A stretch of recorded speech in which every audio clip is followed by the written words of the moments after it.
Good morning student, good morning. Good morning 12th arts. Myself Kailash Chotiya. मेरा नाम कैलाश चोटिया है, जैसा कि आप जानते हो। और मैं जो रतनगढ़ का जो सबसे बेस्ट स्कूल है Shri Raghunath senior secondary school, उसमें अपनी सेवाएं दे रहा हूँ। और कक्षा 12 को नोट्स के माध्यम से आपको आपका पाठ्यक्रम है वो पूरा कराया जा रहा है। जैसा कि बच्चों, हमारा जो दूसरे यूनिट का पहला अध्याय है भारत में शासन, इसमें अध्याय में हम लोकसभा और राज्यसभा के बारे में हम पढ़ेंगे कि राज्यसभा का गठन कैसे होता है, राज्यसभा के सदस्यों का निर्वाचन कैसे होता है। इसके अलावा संसद का सत्र, लोकसभा का गठन, लोकसभा के सदस्यों का निर्वाचन, इनके बारे में हम पढ़ेंगे। तो आज है जो हमारा केंद्र बिंदु है वो राज्यसभा है। राज्यसभा को पढ़ाने से पहले, जैसा कि बच्चों मैंने आपको 2 बिंदु थे जो आपको समझाने बाकी हैं, वो आपको अभी समझाऊंगा। पहला तो था संसद के सत्र। संविधान के अनुच्छेद 85 के अनुसार राष्ट्रपति समय समय पर प्रत्येक सदन को ऐसे समय पर जब वह ठीक समझे अधिवेशन के लिए आहूत करेगा, तो संसद का अधिवेशन बुलाने, स्थगित करने और लोकसभा को भंग करने का अधिकार है वो राष्ट्रपति के पास है। तो संविधान का अनुच्छेद 85 कहता है कि राष्ट्रपति को संसद का जो सत्र है उसे आहूत करने, उसको बुलाने का अधिकार है। जब राष्ट्रपति सही समझे, जब राष्ट्रपति को सही लगे, तो वह सदन का अधिवेशन है वो बुला सकता है अनुच्छेद 85 के अनुसार। लेकिन जो अधिवेशन, जो संसद का जो सत्र है उसका अंतिम भाग है, और जो संसद का जो दूसरा सत्र है उसका जो प्रथम भाग है, उन दोनों के बीच में 6 महीने का अंतर नहीं होना चाहिए। 6 माह के बीच में अंतर नहीं होना चाहिए। अंतिम बैठक और आगामी सत्र की प्रथम बैठक के बीच 6 माह का अंतर नहीं होना चाहिए। अंतिम बैठक, किसी भी जो सत्र चल रहा है उसकी अंतिम बैठक और आगामी सत्र की जो पहली बैठक है, उनके बीच 6 महीने का अंतर नहीं होना चाहिए। 6 महीने से ज़्यादा अंतर नहीं होना चाहिए। तो राष्ट्रपति है वो संसद का अधिवेशन बुला सकता है, उसे आहूत कर सकता है, स्थगित कर सकता है और लोकसभा को भंग कर सकता है। लेकिन जब संसद का सत्र चल रहा है तो चालू सत्र का जो अंतिम दिन है, जो वर्तमान सत्र है उसका जो अंतिम दिन, और जो नया सत्र है उसका प्रथम बैठक, जो वर्तमान में जो संसद का सत्र चल रहा है उसकी अंतिम बैठक और आगामी सत्र की प्रथम बैठक के बीच 6 माह का अंतर नहीं होना चाहिए। प्राय संसद के 3 सत्र होते हैं: बजट सत्र, मानसून सत्र और शीतकालीन सत्र। बजट सत्र है वो फरवरी से लेकर मई तक, मानसूनी सत्र है वो जुलाई से लेकर सितंबर तक, और जो शीतकालीन सत्र है वो नवंबर दिसंबर में आयोजित होता है, नवंबर दिसंबर में बुलाया जाता है। तो बजट सत्र है वो फरवरी से मई, मानसून सत्र है वो जुलाई से लेकर सितंबर, और जो शीतकालीन सत्र है वो नवंबर से लेकर दिसंबर तक बुलाया जाता है। ये सामान्यतः 3 सत्र होते हैं संसद के, जिसमें पहला होता है बजट सत्र जो फरवरी से लेकर मई तक, दूसरा होता है मानसूनी सत्र जो जुलाई से लेकर सितंबर, और तीसरा होता है शीतकालीन सत्र जो नवंबर से दिसंबर के बीच चलता है। इसके अलावा सदन की कार्रवाई के दौरान सदनों को स्थगित करने का अधिकार, किसी भी सदन की जो कार्रवाई चल रही है, चाहे लोकसभा हो चाहे राज्यसभा हो, तो उनकी कार्रवाई को स्थगित करने का अधिकार उसके पीठासीन अधिकारी को होता है। जैसे कि लोकसभा में पीठासीन अधिकारी लोकसभा का अध्यक्ष होता है, और राज्यसभा में पीठासीन अधिकारी है वो उपराष्ट्रपति होता है। तो उपराष्ट्रपति और लोकसभा अध्यक्ष को अपने अपने सदन का सत्र को स्थगित करने या कार्रवाई को स्थगित करने का अधिकार है। वो पीठासीन अधिकारी का व्यक्तिगत निर्णय होता है। संसद की भाषा, संसद की भाषा क्या है? संविधान के अनुसार संसद का कार्य है वो हिंदी और अंग्रेजी में होता है, लेकिन पीठासीन अधिकारी किसी सदस्य को जो हिंदी और अंग्रेजी में अपनी बात को अभिव्यक्त नहीं कर सकता, पीठासीन अधिकारी को यह अधिकार है कि कोई भी सदस्य जो हिंदी नहीं बोल सकता, उस सदस्य को अपनी मातृभाषा, उस सदस्य को अपनी मातृभाषा में बोलने की अनुमति वो देता है। तो पीठासीन अधिकारी पर निर्भर होता है कि वह किसी सदस्य को अपनी मातृभाषा है वो प्रयोग करने की इजाज़त देता है। तो जो हमारे संसद के सत्र की जो भाषा होती है वो हिंदी या अंग्रेजी होती है। तो पीठासीन अधिकारी उसे हिंदी अंग्रेजी में बोलने के लिए कह सकता है, लेकिन यदि कोई संसद का सदस्य हिंदी और अंग्रेजी नहीं बोल सकता तो उसे मातृभाषा में उसे बोलने का अधिकार है, मातृभाषा है वो प्रयोग करने का अधिकार है। हिंदी अंग्रेजी के अलावा वह मातृभाषा में अपनी बात है वो रख सकता है, मातृभाषा बोलकर उसका प्रयोग कर सकता है। तो जो सदन की भाषा है वह अनुसार अपनी मातृभाषा में उसे बोलने की इजाजत है। आज हम पढ़ेंगे राज्यसभा का गठन।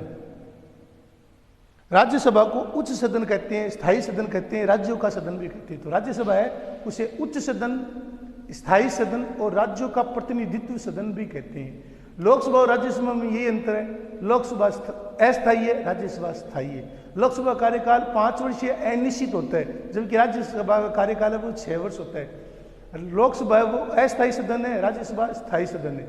लोकसभा को भंग किया जा सकता है, राज्यसभा को भंग नहीं किया जा सकता।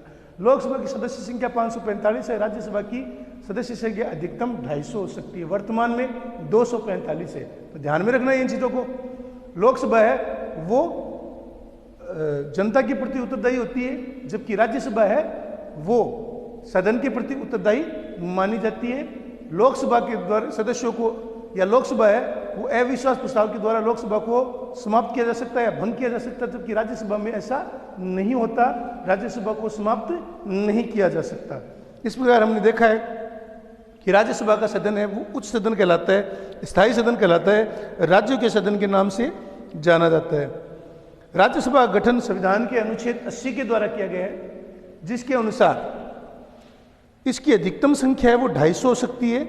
इनमें से जो 12 सदस्य होते हैं 250 हो सकते हैं, जिसमें 238 निर्वाचित होते हैं, जबकि 12 वो राष्ट्रपति के द्वारा मनोनीत होते हैं, जिन्हें कला, साहित्य, विज्ञान, दर्शन, समाज सेवा में जिन व्यक्तियों को विशेष उपलब्धियां हासिल होती है, ऐसे सदस्यों को राष्ट्रपति है वो राज्यसभा के लिए मनोनीत करता है। जिनमें विशेष योग्यता वाले व्यक्ति होते हैं, जिनमें विशेष उन्होंने किसी क्षेत्र में विशेष काम किया है, उनकी सेवाओं को ध्यान में रखते हुए राष्ट्रपति उन्हें राज्यसभा के लिए मनोनीत कर सकता है। राष्ट्रपति का यह अधिकार है कि वह राज्यसभा के सदस्यों को 12 सदस्यों को मनोनीत कर सकता है। वर्तमान में जो राज्यसभा के सदस्य हैं उनकी संख्या 245 है। इनमें से 229 सदस्य विभिन्न राज्यों से, 4 सदस्य जो हमारे संघीय प्रदेश है, संघीय क्षेत्र हैं वहाँ से, जबकि 12 सदस्य वो राष्ट्रपति के द्वारा मनोनीत होते हैं। संविधान राज्यसभा के राज्यों और राज्य क्षेत्रों को जो स्थानों का आवंटन है वो संविधान की 4थी अनुसूची के अनुसार, संविधान की 4थी अनुसूची के अनुसार जनसंख्या के आधार पर किया गया है। अकेले उत्तर प्रदेश से राज्यसभा के 31 सदस्य निर्वाचित होते हैं, वहीं गोवा, मणिपुर, मेघालय आदि राज्यों से केवल 1-1 सदस्य होता है। राजस्थान से राज्यसभा की केवल 10 सदस्य है वो निर्वाचित होते हैं, क्योंकि हमारे यहाँ पर राज्यसभा का में जो सदस्यों का जो प्रतिनिधित्व रखा गया है वो जनसंख्या के आधार पर रखा गया है। हमारे और अमेरिका में यही फर्क है। अमेरिका में जो सीनेट है उस सीनेट में प्रत्येक राज्य को 2 प्रतिनिधि भेजने का अधिकार है, जबकि भारत में जो उच्च सदन है जिसे हम राज्यसभा कहते हैं उसके प्रतिनिधित्व का आधार है वो जनसंख्या को माना गया है। इसलिए उत्तर प्रदेश जैसे राज्य जहाँ पर 31 सदस्य निर्वाचित होते हैं, वहीं राजस्थान जैसे राज्य जो सबसे बड़ा राज्य है वहाँ से 10 सदस्य निर्वाचित होते हैं, क्योंकि राज्यसभा के सदस्यों की नियुक्ति का आधार है वो जनसंख्या है। जनसंख्या को आधार बनाकर उसको माना गया, उसको आधार माना गया है, उसके आधार पर राज्यसभा के सदस्यों का निर्वाचन होता है। राज्यसभा के प्रतिनिधित्व है वो समान रूप से प्राप्त नहीं है। इस प्रकार अमेरिका कांग्रेस जो उच्च सदन है वहाँ पर सभी सदस्यों को, सभी राज्यों को एक समान प्रतिनिधि भेजने का अधिकार है, एक समान रूप से वो प्रतिनिधि भेज सकते हैं, जबकि भारत में राज्यसभा के लिए समान प्रतिनिधि भेजने का अधिकार नहीं है। असमान प्रतिनिधित्व दिया गया है, जिसके द्वारा लोकसभा जो राज्यसभा है उसमें जनसंख्या के आधार पर राज्य को प्रतिनिधित्व दिया गया है। उत्तर प्रदेश को 31 प्रतिनिधि भेजने का अधिकार है, जबकि राजस्थान को 10 प्रतिनिधि भेजने का अधिकार है। अमेरिका के जो द्वितीय सदन है, जिसे हम सीनेट कहते हैं, उसमें राज्यों को समान प्रतिनिधित्व दिया गया है। लेकिन हमारे यहाँ पर संघात्मक होने के बावजूद भी जो राज्यों का जो सदन है, जिसे हम राज्यसभा कहते हैं, उसमें असमान प्रतिनिधित्व दिया गया है। असमान रूप से वहाँ पर प्रतिनिधित्व की व्यवस्था की गई है। अब हम देखेंगे कि राज्यसभा के सदस्यों का निर्वाचन कैसे होता है। भारत में राज्यसभा के सदस्यों का निर्वाचन है वो राज्यसभा की, भारत में जो राज्य हैं उनकी जो विधानसभा है, भारत में जो राज्यों की विधानसभा है उनके निर्वाचित सदस्यों के द्वारा, जो राज्यों की विधानसभा है उनके निर्वाचित सदस्यों के द्वारा आनुपातिक प्रतिनिधित्व के आधार पर एकल संक्रमणीय मत प्रणाली के द्वारा अप्रत्यक्ष रूप से होता है। लोकसभा और राज्यसभा में यही अंतर है बच्चों।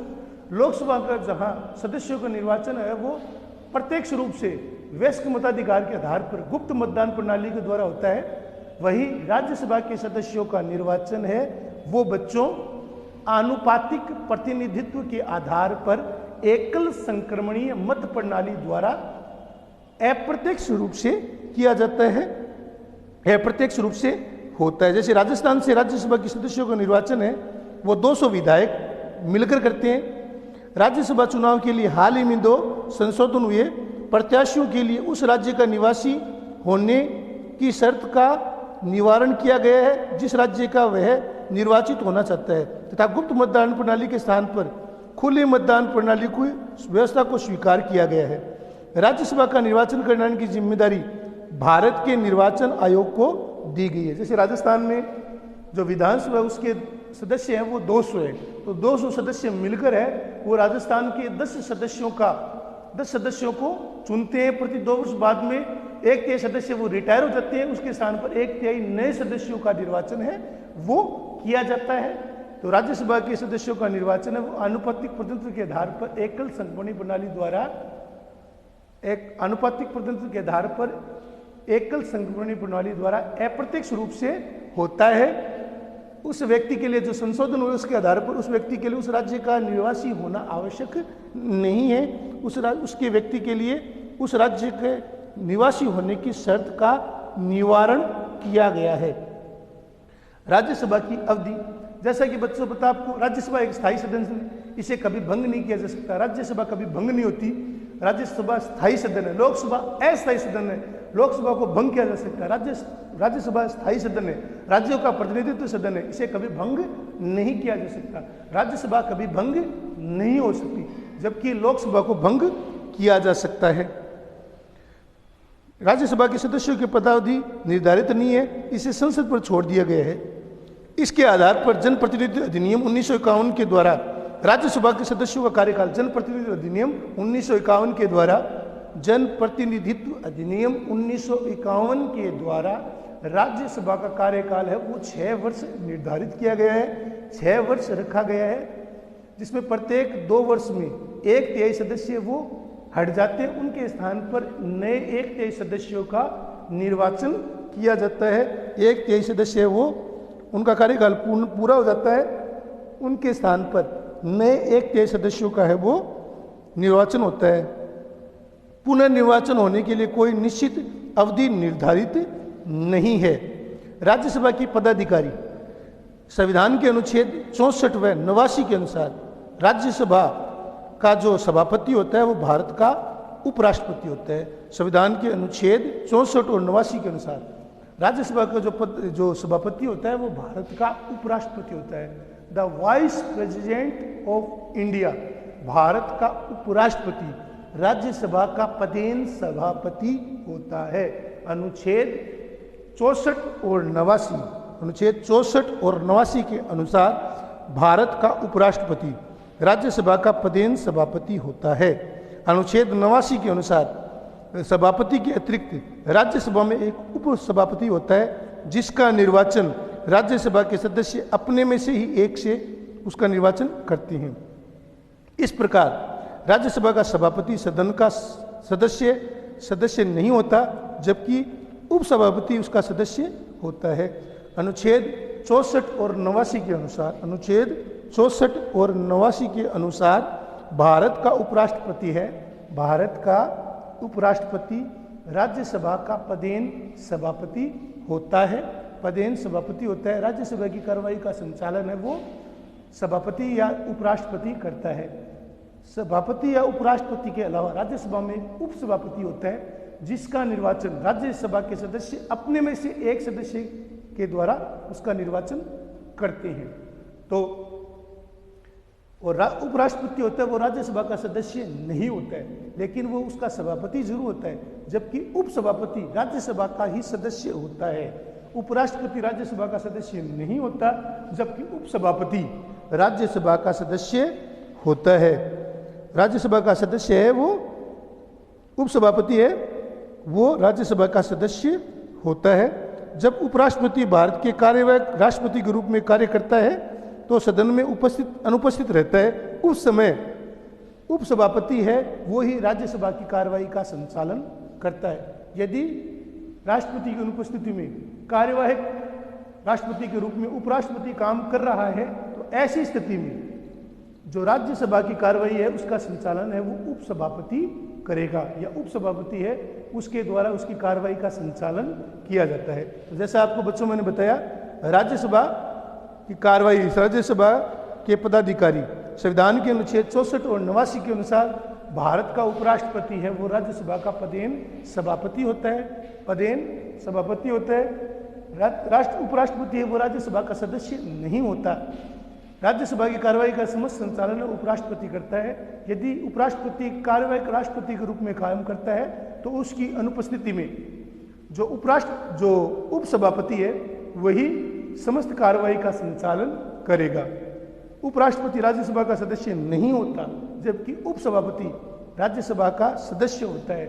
उपसभापति का चुनाव राज्यसभा के निर्वाचित सदस्य अपने में से ही एक से करते हैं, या अपने में से किसी एक को वो नियुक्त करते हैं। उसका चुनाव होता है, बाकायदा चुनाव होता है, और चुनाव के द्वारा उपसभापति का चुनाव है वो किया जाता है। तो इस प्रकार हमने देखा बच्चों कि जो सभापति और जो उपसभापति होते हैं, सभापति और उपसभापति, सभापति राज्यसभा का उपराष्ट्रपति होता है, जबकि उपसभापति होता है वो राज्यसभा का सदस्य होता है, जिसका चुनाव है वो राज्यसभा के सदस्य है वो अपने में से किसी एक सदस्य को नियुक्त करते हैं।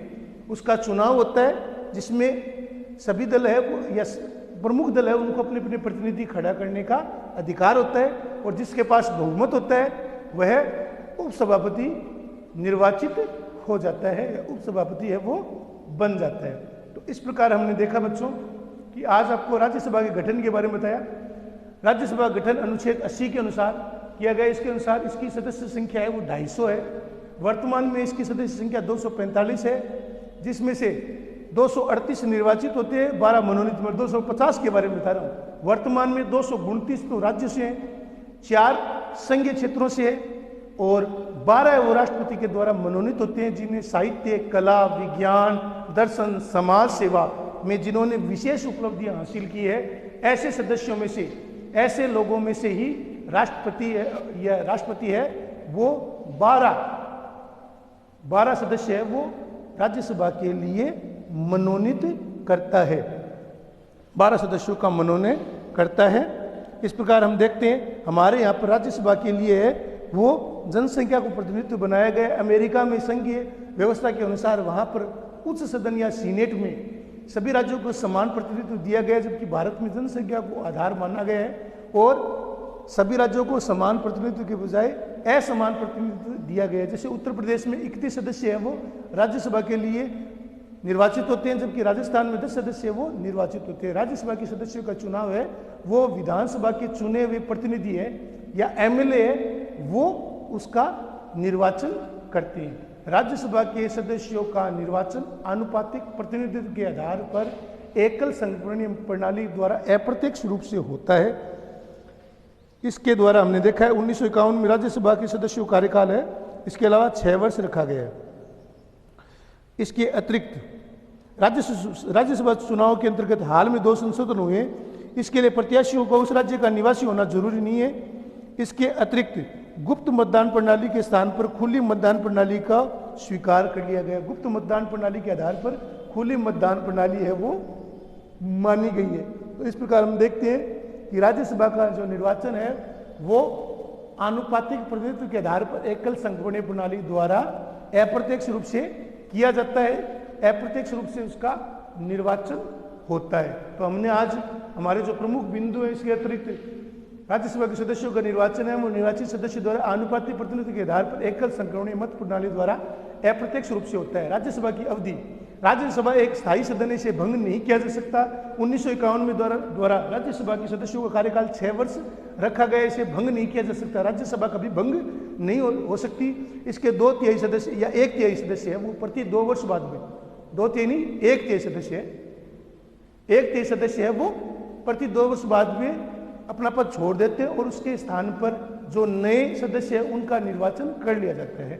ठीक है ना। तो इस प्रकार हमने आज राज्यसभा के गठन, सदस्यों के निर्वाचन और राज्यसभा की अवधि के बारे में पढ़ा है। इसको आपको पढ़ना है, लिखना है, याद करना है, नोट्स के रूप में उतारना है। और कोई किताब में अगर कोई चीज़ लीलाधर कोई चीज़ समझ में नहीं आए, अमित शाह कोई चीज़ समझ में नहीं है, तो आप मेरे से पूछ सकते हो। आपके पास मेरे फ़ोन नंबर है, आप मेरे से डिस्कस कर सकते हो, पूछ सकते हो।